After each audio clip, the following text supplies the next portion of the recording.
பார்த்துக் கொண்டிருப்பது உங்கள் ஐடிவி செய்திகள். வணக்கம். இன்றைய முக்கிய செய்திகள். புதுச்சேரி விழுப்புரம் தேசிய நெடுஞ்சாலையில் அரும்பாரத்தபுரத்தில் கட்டப்பட்டு வரும் ரயில்வே மேம்பாலம் ஒரு சில தினங்களில் திறக்கப்படும். நல்லவாடு பகுதியில் புதிதாக கட்டப்பட்ட பாலத்தை திறந்து வைத்த முதலமைச்சர் நாராயணசாமி தகவல்.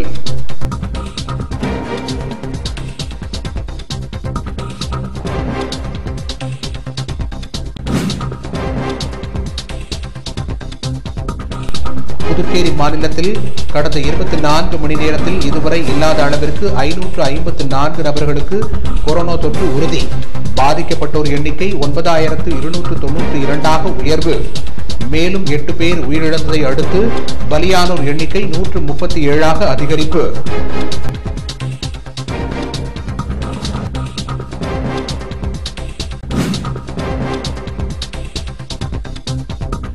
மறைந்த முன்னாள் பாரத பிரதமர் ராஜீவ்காந்தியின் பிறந்த நாள் அரசு சார்பில் கொண்டாட்டம்.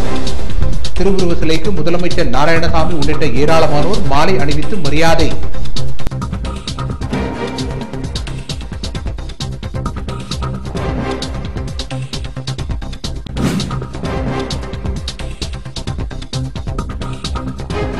புதுச்சேரி அருகே பணத்திற்காக பெற்ற தாயின் கழுத்தை இறுக்கி கொலை செய்துவிட்டு நாடகமாடிய மகன் போலீசாரால் கைது.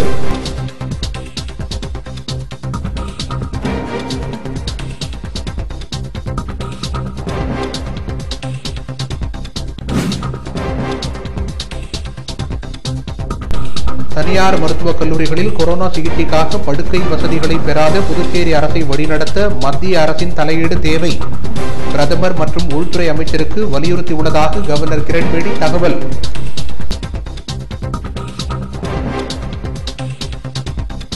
இனி விரிவான செய்திகள்.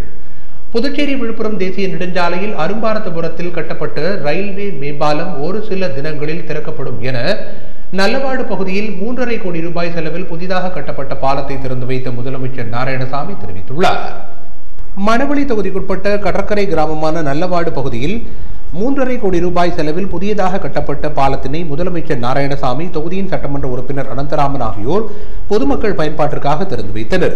இதனைத் தொடர்ந்து செய்தியாளர்களை சந்தித்த முதலமைச்சர் நாராயணசாமி, நல்லவாடு மீனவ கிராம மக்களின் கோரிக்கையை ஏற்று தரைப்பாலமாக இருந்த இந்த பாலத்தினை தற்போது மேம்பாலமாக தரம் உயர்த்தி கட்டப்பட்டுள்ளதாகவும், விரைவில் இப்பகுதியில் ஒரு படுகை அணை அமைத்து சுற்றுலாவை மேம்படுத்தும் வகையில் படகு குழாம் அமைக்க நடவடிக்கை மேற்கொள்ளப்படும் என தெரிவித்தார். தொடர்ந்து பேசிய அவர், புதுச்சேரி விழுப்புரம் தேசிய நெடுஞ்சாலையில் கட்டப்பட்டு வரும் ரயில்வே மேம்பாலம் இன்னும் ஒரு சில தினங்களில் திறக்கப்படும் என்றும் தெரிவித்தார்.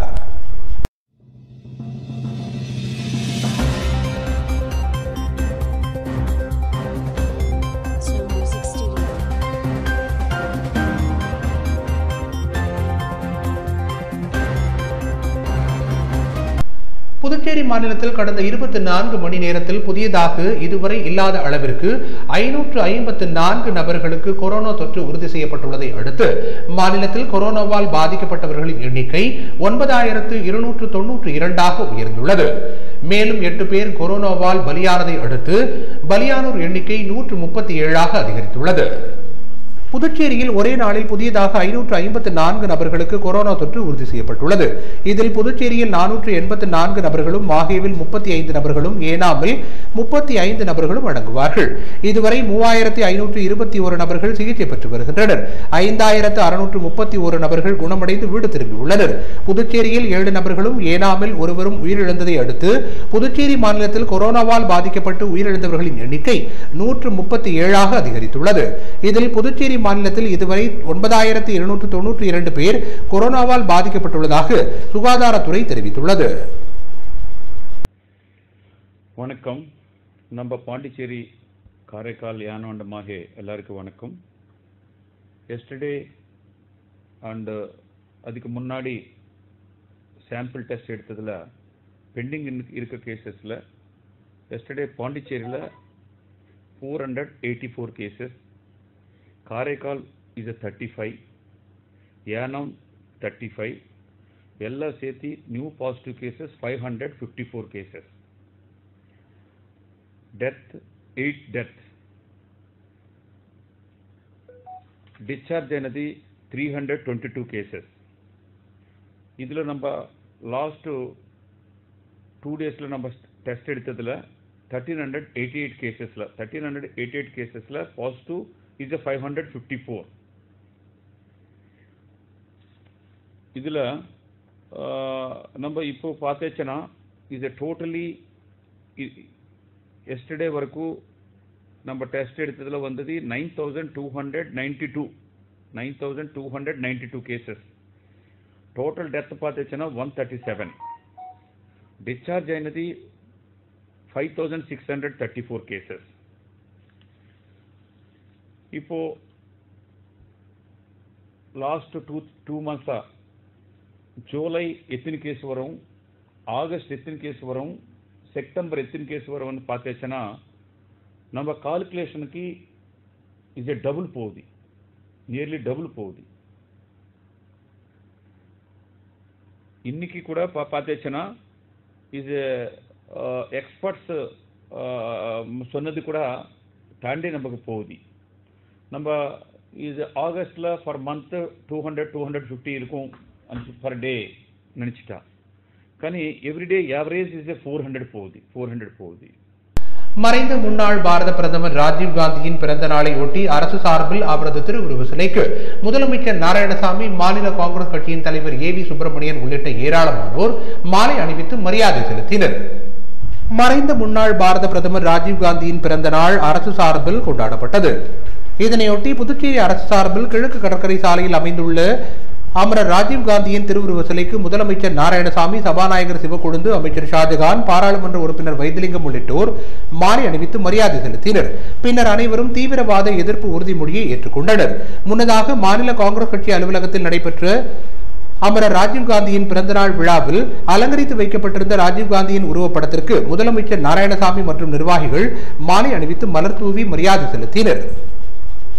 புதுச்சேரி அருகே பெற்ற தாயை பணத்திற்காக கழுத்தை இறுக்கி கொலை செய்துவிட்டு நாடகமாடிய மகன் போலீசாரால் கைது செய்யப்பட்டுள்ளார். இச்சம்பவம் அப்பகுதியில் பெரும் பரபரப்பையும் அச்சத்தையும் ஏற்படுத்தியுள்ளது. பாகூர் அருகே உள்ள கரையாம்புத்தூர் நேரு நகர் மாரியம்மன் கோவில் தெருவை சேர்ந்தவர் ராமலிங்கம். இவரது மனைவி ராணி, இவர்களுக்கு சரளா என்ற மகளும் ஐயனார் என்ற மகனும் உள்ளனர். இந்நிலையில் கருத்து வேறுபாடு காரணமாக கணவரை பிரிந்து ராணி தனது மகன் மற்றும் மகளுடன் தனியாக வசித்து வந்தார். வீட்டு வேலைக்காக வெளிநாட்டுக்கு சென்று சம்பாதித்து அனுப்பிய பணத்தில் அவரது மகன் ஐயனார் புதியதாக வீடு கட்டியும் நெல் அறுவடை இயந்திர தொழிலும் நடத்தி வந்துள்ளார். கடந்த ஒரு வருடத்திற்கு முன்பு புதுச்சேரி திரும்பிய ராணி தனது மகன் மற்றும் மருமகளுடன் வசித்து வந்துள்ளார். கடந்த சில நாட்களுக்கு முன் ஐயனாரின் மனைவி தனது தாய் வீட்டிற்கு சென்று விட்டார். தன்னிடம் இருந்த பணத்தை மகள் சரளாவிற்கு கொடுக்க ஐயனாரின் தாய் ராணி விரும்பியதாக தெரிகிறது. இதற்கு ஐயனார் கடுமையாக எதிர்ப்பு தெரிவித்துள்ளார். இதனால் தாய் மகனுக்கு இடையே அடிக்கடி பிரச்சனை இருந்து வந்தது. இந்நிலையில் கடந்த 13ஆம் தேதி மர்மமான முறையில் ராணி வீட்டில் இறந்து கிடந்தார். இது குறித்து தகவல் அறிந்ததும் கரையாம்புத்தூர் போலீசார் சம்பவ இடத்திற்கு வந்து பிணத்தை கைப்பற்றி பிரேத பரிசோதனைக்காக கதிர்காமம் அரசு பொது மருத்துவமனைக்கு அனுப்பி வைத்தனர். கொரோனா பரிசோதனை முடிவு வந்தவுடன் ராணியின் உடலில் பிரேத பரிசோதனை செய்யப்பட்டது. இதில் அவர் கழுத்தை இறுக்கியும் தலையில் அடித்தும் கொலை செய்யப்பட்டிருப்பது தெரியவந்தது. இதனையடுத்து போலீசார் இந்த வழக்கை கொலை வழக்காக மாற்றி தொடர்ந்து விசாரணை மேற்கொண்டனர். அப்போது தனது தாய் ராணியை தம்பி ஐயனார் கொலை செய்திருக்கலாம் என போலீசாரிடம் சரளா தெரிவித்தார்.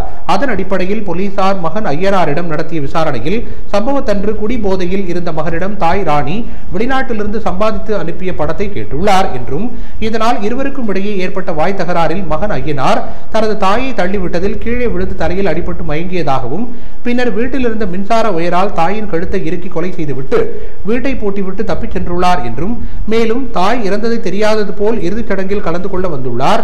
ஆனால் பிரேத பரிசோதனை முடிவில் தாய் கொலை செய்யப்பட்டிருப்பது அம்பலமானதை தொடர்ந்து போலீசார் மகன் ஐயனாரை கைது செய்தனர். பணத்திற்காக பெற்ற தாயையே மகன் கொலை செய்த சம்பவம் அப்பகுதியில் பெரும் பரபரப்பையும் சோகத்தையும் ஏற்படுத்தியுள்ளது. மூத்த வழக்கறிஞர் பிரசாந்த் பூஷன் மீதான நீதிமன்ற அவமதிப்பு வழக்கை திரும்ப பெற கோரி புதுச்சேரியில் வழக்கறிஞர்கள் நீதிமன்ற வளாகம் முன்பாக ஆர்ப்பாட்டத்தில் ஈடுபட்டனர். மூத்த வழக்கறிஞர் பிரசாந்த் பூஷன் மீதான நீதிமன்ற அவமதிப்பு வழக்கை உடனடியாக திரும்ப பெற கோரி புதுச்சேரி வழக்கறிஞர்கள் புதுச்சேரி நீதிமன்ற வளாகம் முன்பாக பதாகைகளை ஏந்தியவாறு ஆர்ப்பாட்டம் நடத்தினர். இந்த ஆர்ப்பாட்டத்தில் ஏராளமான வழக்கறிஞர்கள் கலந்து கொண்டு மூத்த வழக்கறிஞர் பிரசாந்த் பூஷன் மீதான நீதிமன்ற அவமதிப்பு வழக்கை உடனடியாக திரும்ப பெற கோரி கோஷங்கள் எழுப்பினர்.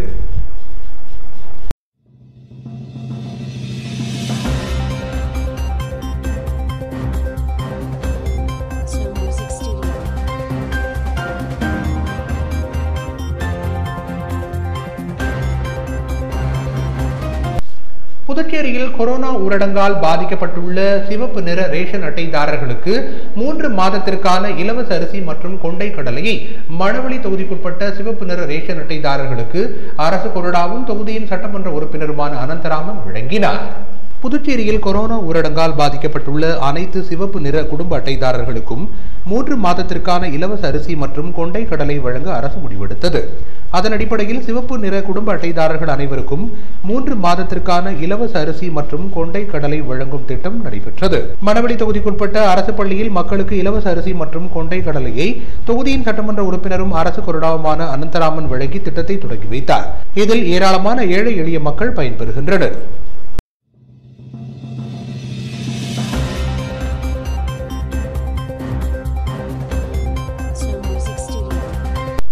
பாராளுமன்ற உறுப்பினர் வைத்திலிங்கத்தின் சகோதரர் முத்து நாராயணன் பாஜகவில் இணைந்துள்ள சம்பவம் அரசியல் வட்டாரத்தில் பெரும் பரபரப்பை ஏற்படுத்தியுள்ளது. புதுச்சேரியில் கடந்த 2019ஆம் ஆண்டு நடந்த நாடாளுமன்ற தேர்தலின் போது புதுச்சேரி நாடாளுமன்ற தொகுதியில் காங்கிரஸ் சார்பில் போட்டியிட்டு வெற்றி பெற்றவர் வைத்திலிங்கம். இவரது உடன் பிறந்த தம்பி முத்து நாராயணன் இவரும் காங்கிரஸ் கட்சியிலேயே இருந்து வந்தார். இந்நிலையில் அவர் பாரதிய ஜனதா கட்சியில் இணைந்துள்ளார். அவருக்கு உறுப்பினர் அட்டையும் வழங்கப்பட்டுள்ளது.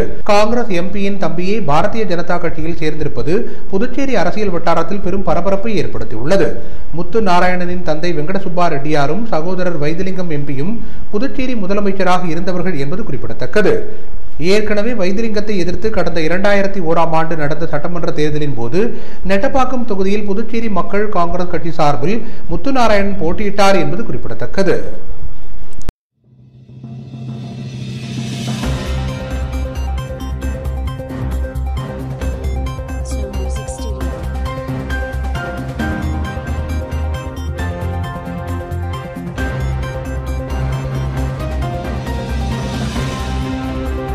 புதுச்சேரியின் பல்வேறு இடங்களில் மறைந்த முன்னாள் பாரத பிரதமர் ராஜீவ்காந்தியின் பிறந்த நாள் விழா அவரது திருவுருவப்படத்திற்கு மலர் தூவி மரியாதை செலுத்தப்பட்டும் அன்னதானம் வழங்கியும் கொண்டாடப்பட்டது. மறைந்த முன்னாள் பாரத பிரதமர் ராஜீவ்காந்தியின் பிறந்த நாள் புதுச்சேரி மாநிலத்தில் பல்வேறு இடங்களில் காங்கிரசாரால் சிறப்பாக கொண்டாடப்பட்டது. புதுச்சேரி ராஜா திரையரங்கம் அண்ணா சிலை அருகே இளைஞர் காங்கிரஸ் சார்பில் நடைபெற்ற மறைந்த முன்னாள் பாரத பிரதமர் ராஜீவ்காந்தியின் பிறந்தநாள் விழாவில் முதலமைச்சர் நாராயணசாமி, மாநில காங்கிரஸ் கட்சியின் தலைவர் ஏ வி சுப்பிரமணியன், பாராளுமன்ற உறுப்பினர் வைத்திலிங்கம் உள்ளிட்ட ஏராளமான காங்கிரசார் கலந்து கொண்டு அங்கு அலங்கரித்து வைக்கப்பட்டிருந்த அமரர் ராஜீவ்காந்தியின் திருவுருவப்படத்திற்கு மலர் தூவி மரியாதை செலுத்தினர். இதனைத் தொடர்ந்து பொதுமக்களுக்கு அன்னதானம் வழங்கப்பட்டது. இதேபோல் தவளக்குப்பத்தில் நடைபெற்ற மறைந்த முன்னாள் பாரத பிரதமர் ராஜீவ்காந்தியின் பிறந்தநாள் விழாவில் அரசு கொறடா அனந்தராமன் தலைமையில் முதலமைச்சர் நாராயணசாமி சிறப்பு அழைப்பாளராக கலந்து கொண்டு அங்கு அலங்கரித்து வைக்கப்பட்டிருந்த ராஜீவ்காந்தியின் திருவுருவப்படத்திற்கு மலர் தூவி மரியாதை செலுத்தினார். தொடர்ந்து அப்பகுதி மக்களுக்கு இனிப்புகள் வழங்கப்பட்டன. இதில் திரளான காங்கிரசார் பங்கேற்றனர். இதேபோல் மதகடிப்பட்டில் காங்கிரஸ் பிரமுகர் எம்பி வெங்கடேசன் தலைமையில் நடைபெற்ற ராஜீவ்காந்தியின் பிறந்தநாள் விழாவில் அலங்கரித்து வைக்கப்பட்டிருந்த ராஜீவ்காந்தியின் திருவுருவப்படத்திற்கு திரளான காங்கிரசார் மாலை அணிவித்தும் மலர் தூவியும் மரியாதை செலுத்தினர். இதனைத் தொடர்ந்து அனைவருக்கும் இனிப்புகள் வழங்கப்பட்டன.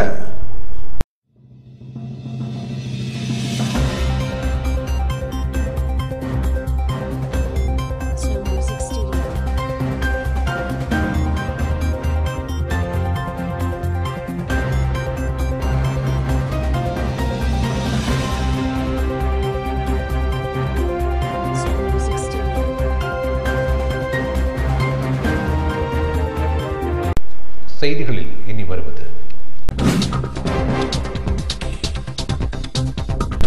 தனியார் மருத்துவக் கல்லூரிகளில் கொரோனா சிகிச்சைக்காக படுக்கை வசதிகளை பெறாத புதுச்சேரி அரசை வழிநடத்த மத்திய அரசின் தலையீடு தேவை. பிரதமர் மற்றும் உள்துறை அமைச்சருக்கு வலியுறுத்தியுள்ளதாக கவர்னர் கிரண்பேடி தகவல்.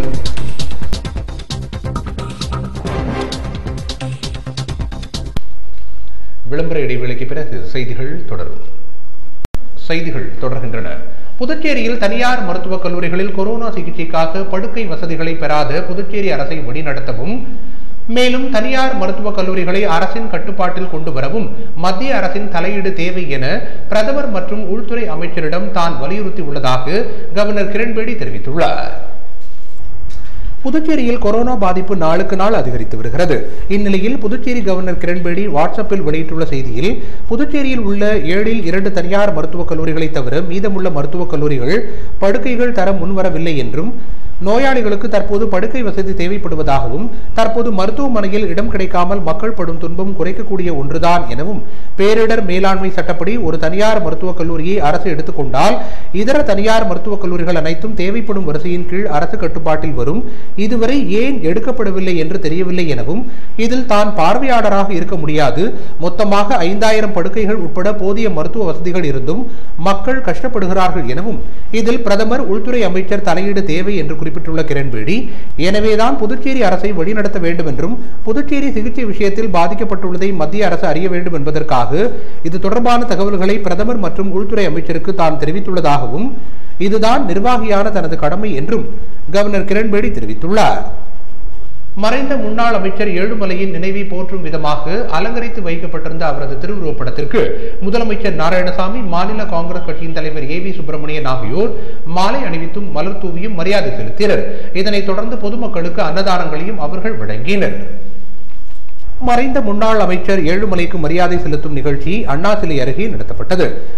இதனையொட்டி அங்கு அலங்கரித்து வைக்கப்பட்டிருந்த மறைந்த முன்னாள் அமைச்சர் ஏழுமலையின் திருவுருவப்படத்திற்கு மாநில காங்கிரஸ் கட்சியின் தலைவர் ஏவி சுப்பிரமணியன் தலைமையில் முதலமைச்சர் நாராயணசாமி மலர் தூவி மரியாதை செலுத்தினார்.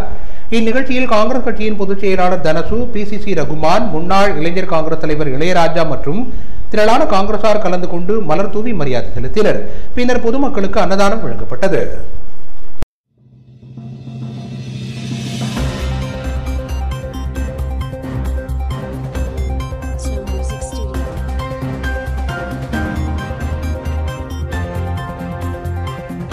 கரிக்கலாம்பாக்கத்தில் நடைபெற்ற கால்நடைகளுக்கான தீவன புல் வளர்ப்பு பயிற்சி மற்றும் செயல் விளக்க நிகழ்ச்சியில் 50க்கும் மேற்பட்ட விவசாயிகள் கலந்து கொண்டு பயனடைந்தனர். புதுச்சேரி அரசின் வேளாண் மற்றும் விவசாயிகள் நலத்துறை, பண்ணை தகவல் மற்றும் ஆலோசனை மையம், கரிக்கலாம்பாக்கம் புதுச்சேரி அரசு வேளாண் மற்றும் விவசாயத்துறையின் கீழ் இயங்கும் மத்திய அரசின் ஆத்மா திட்டத்தின் வாயிலாக கரிக்கலாம்பாக்கம் உழவர் உதவியகத்திற்கு உட்பட்ட வருவாய் கிராமங்களான ஏம்பலம், கோர்க்காடு, கரிக்கலாம்பாக்கம் ஆகிய பகுதிகளில் ஆத்மா திட்டத்தின் மூலமாக பல்வேறு பயிற்சிகள், செயல் விளக்கங்கள் மற்றும் சுற்றுலா என பல்வேறு பயிற்சிகள் அளிக்கப்பட்டு வருகின்றன. அதன் ஒரு பகுதியாக கரிக்கலாம்பாக்கம் பகுதியில் கால்நடைகளுக்கான தீவன புல் வளர்ப்பு பயிற்சி மற்றும் செயல் விளக்கம் அளிக்கப்பட்டது.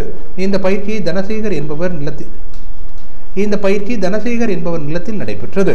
இந்த பயிற்சியில் புதிய உயர் ரக தீவன பொருட்களான சிவப்பு நிறத்தில் கம்பு, நேப்பியர், சூப்பர் நேப்பியர் ஆகிய வகைகளை சேர்ந்த தீவன பொருட்கள் நிலத்தில் எவ்வாறு நடுவது மற்றும் தீவன மேலாண்மை புரிதலின் புரதச்சத்து அதிக பால் உற்பத்தியை பெறுவதற்கு தேவையான தீவன புல் குறித்தும் செயல் விளக்கம் காண்பிக்கப்பட்டது. மேலும் இந்த செயல் விளக்கத்தை கால்நடை மருத்துவர் செல்வமுத்து செய்து காண்பித்தார். முன்னதாக இந்த கால்நடை தீவன பயிற்சி முகாமிற்கு ஆத்மா திட்ட துணை இயக்குநர் கலைச்செல்வி முன்னிலை வகித்தார். முன்னதாக வேளாண் அலுவலர் ராஜவேல் அனைவரையும் வரவேற்று பேசினார். இந்த பயிற்சியில் 1 ஏக்கருக்கு தேவையான தீவன பொருட்கள் 8000 நாற்று விவசாயிக்கு வழங்கப்பட்டது. மேலும் இந்த ஒரு நாள் பயிற்சியில் அப்பகுதியை சேர்ந்த கால்நடை விவசாயிகள் 50க்கும் மேற்பட்டோர் பங்கேற்று பயனடைந்தனர். இந்த பயிற்சிக்கான ஏற்பாடுகளை முழுவதுமாக விரிவாக்க பணியாளர்கள் முத்தையன், கிருஷ்ணன் ஆகியோர் சிறப்பாக செய்திருந்தனர்.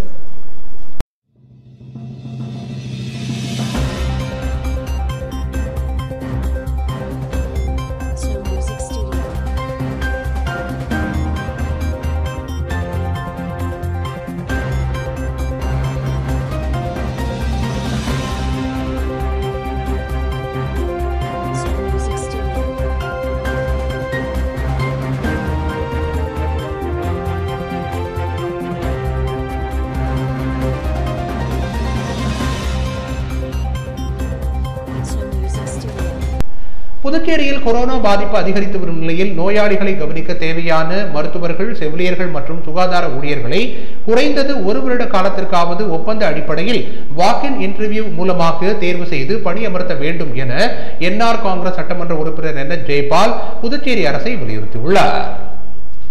இது தொடர்பாக என்ஆர் காங்கிரஸ் சட்டமன்ற உறுப்பினர் NH ஜெயபால் வெளியிட்டுள்ள அறிக்கையில், கொடிய கொரோனா நோய் தொற்று அதிகரித்து வரும் வேளையில் அரசு மருத்துவமனைகளில் போதிய படுக்கை வசதி இல்லாத காரணத்தினால் நோயாளிகளை வீட்டிலேயே தனிமைப்படுத்திக் கொண்டிருக்கும்படி திருப்பி அனுப்பி வைப்பது மிகவும் அபாயகரமானது என்றும், அதனால் நோய் தொற்று பரவலை கட்டுப்படுத்த முடியாத நிலை ஏற்பட்டுள்ளதாகவும், இதனை தடுக்கும் வகையில் கதிர்காமம் இந்திரா காந்தி அரசு மருத்துவமனையில் உள்ள கொரோனா சிகிச்சை பிரிவில் படுக்கை வசதிகளை அதிகப்படுத்த வேண்டும் என வலியுறுத்தியுள்ளார். அதேபோல் தற்போது மகாத்மா காந்தி அரசு பல் மருத்துவமனையில் செயல்படும் செயல்படும் கொரோனா சிகிச்சை பிரிவில் உள்ள படுக்கை வசதிகளையும் அதிகப்படுத்த வேண்டும் என்றும் அருகில் இருக்கும் அன்னை தெரசா மருத்துவ அறிவியல் கல்லூரியையும் கொரோனா சிகிச்சை பிரிவுக்கு எடுத்துக்கொள்ள வேண்டும் என்றும் புதுச்சேரி அரசுக்கு அவர் கோரிக்கை விடுத்துள்ளார். மேலும் மிக முக்கிய குறைபாடு என்னவென்றால் போதிய அளவுக்கு மருத்துவர்கள், செவிலியர்கள், சுகாதார ஊழியர்கள் இல்லாத நிலையில் தினம் தினம் அதிகரிக்கும் நோயாளிகளை சரியாக கவனிக்க முடியவில்லை என புகார்கள் வருகின்றன என்றும், அது மட்டுமின்றி சத்தான உணவுகள் வழங்கப்படவில்லை எனவும், கழிவறைகள் சரியாக பராமரிக்கப்படவில்லை என்றும், இதனால் நோயாளிகள் மன ரீதியாக பாதிக்கப்படுகின்றனர் எனவும், எனவே அபாயகரமான இந்த சூழலை புதுச்சேரி அரசு கவனத்தில் எடுத்துக்கொண்டு போர்க்கால நடவடிக்கையாக மருத்துவர்கள், செவிலியர்கள், சுகாதார ஊழியர்களை குறைந்தது 1 வருட காலத்திற்கு ஒப்பந்த அடிப்படையில் வாக்கின் இன்டர்வியூ மூலம் தேர்வு செய்து உடனடியாக பணியமர்த்தப்பட வேண்டும் என என்.எஸ். ஜெயபால் தான் வெளியிட்டுள்ள அறிக்கையில் குறிப்பிட்டுள்ளார். நாட்டின் 74வது சுதந்திர தினத்தை ஒட்டி தௌஹீத் ஜமாத் சார்பில் திருப்புவனையில் நடைபெற்ற இரத்த தான முகாமில் ஏராளமானோர் பங்கேற்று இரத்த தானம் வழங்கினர். புதுவை ஒலி அமைப்பாளர்கள் சங்கத்தின் சார்பில் பல்வேறு நலத்திட்ட உதவிகள் வழங்கப்பட்டு வருகின்றன. அதன் தொடர்ச்சியாக உலகையே அச்சுறுத்திக் கொண்டிருக்கும் கொடிய நோயை கட்டுப்படுத்துவதற்கான முன்னெச்சரிக்கை நடவடிக்கையாக கபஜுர குடிநீர் மற்றும் முகக்கவசங்கள் சங்கத்தின் சார்பாக ஆங்காங்கே வழங்கப்பட்டது. புதுச்சேரி பழைய பேருந்து நிலையம், உழவர் சந்தை, முத்தியால்பேட்டை, முருங்கப்பாக்கம், வில்லியனூர், தவளக்குப்பம், திருக்கனூர், புதுவை கொக்கு பார்க் ஆகிய இடங்களில் பொதுமக்களுக்கு முகக்கவசம் வழங்கப்பட்டது. நிகழ்ச்சியில் கௌரவ தலைவர் சிவானந்தம், சட்ட ஆலோசகர் கார்த்திகேயன், தலைவர் வெங்கடேச பெருமாள், துணைத் தலைவர் சுரேஷ் மற்றும் செயற்குழு உறுப்பினர்கள், பொதுக்குழு உறுப்பினர்கள் ஆகியோர் கலந்து கொண்டனர்.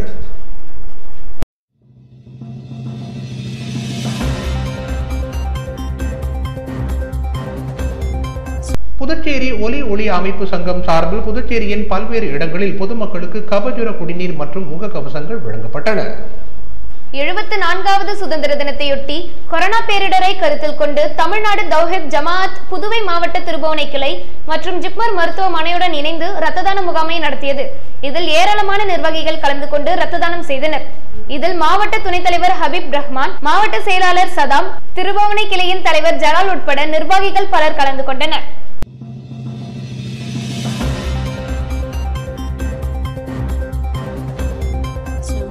மீண்டும் இன்றைய முக்கிய செய்திகள். புதுச்சேரி விழுப்புரம் தேசிய நெடுஞ்சாலையில் அரும்பார்த்தபுரத்தில் கட்டப்பட்டு வரும் ரயில்வே மேம்பாலம் ஒரு சில தினங்களில் திறக்கப்படும். நல்லவாடு பகுதியில் புதிதாக கட்டப்பட்ட பாலத்தை திறந்து வைத்த முதலமைச்சர் நாராயணசாமி தகவல்.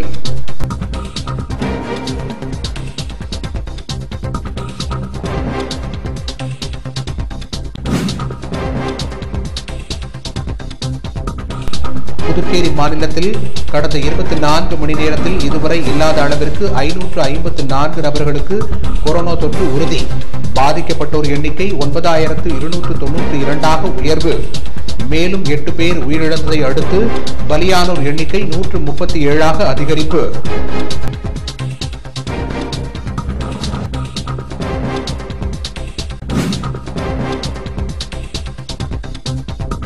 மறைந்த முன்னாள் பாரத பிரதமர் ராஜீவ்காந்தியின் பிறந்த நாள் அரசு சார்பில் கொண்டாட்டம். திருவுருவ சிலைக்கு முதலமைச்சர் நாராயணசாமி உள்ளிட்ட ஏராளமானோர் மாலை அணிவித்து மரியாதை.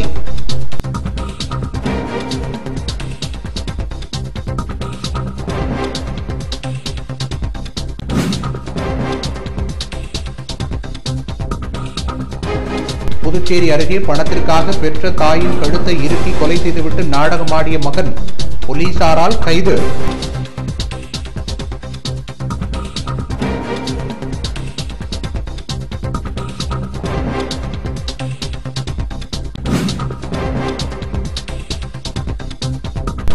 தனியார் மருத்துவக் கல்லூரிகளில் கொரோனா சிகிச்சைக்காக படுக்கை வசதிகளை பெறாத புதுச்சேரி அரசை வழிநடத்த மத்திய அரசின் தலையீடு தேவை. பிரதமர் மற்றும் உள்துறை அமைச்சருக்கு வலியுறுத்தியுள்ளதாக கவர்னர் கிரண்பேடி தகவல்.